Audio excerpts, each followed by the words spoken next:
Throughout my transition from student nurse to graduate registered nurse, I expect that I'll be facing quite a few challenges along the way, particularly in that first period out. One of those challenges that I have been thinking about is working within my scope of practice and how I can do that while still maintaining safe patient care. First of all, if I were to encounter something on the ward that I hadn't done before, wasn't very experienced in, my first port of call would be to reach out to another more experienced registered nurse. I would seek clarification on anything that I wasn't sure on, go over the procedure before doing it with them. If it was something that I wasn't comfortable with or hadn't attempted at all before, then I would ask them to demonstrate whilst I just watched on initially.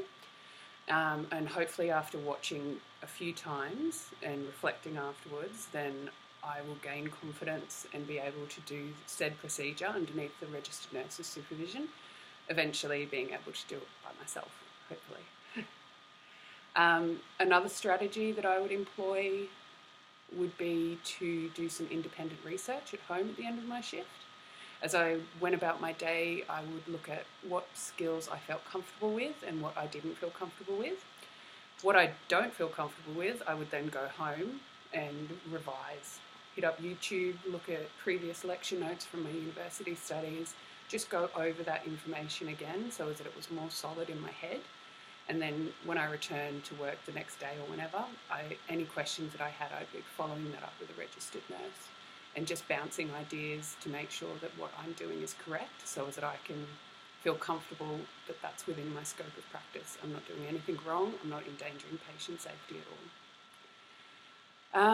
The third strategy that I would probably implement would just be continuous research and reflection on my skill set. Looking at what I feel comfortable doing, what I don't, what I could maybe improve on, continuous learning really, just reflecting about my scope of practice, what I'm comfortable doing, what I need to improve, how I can improve upon that, and just really ensuring patient safety. Yeah.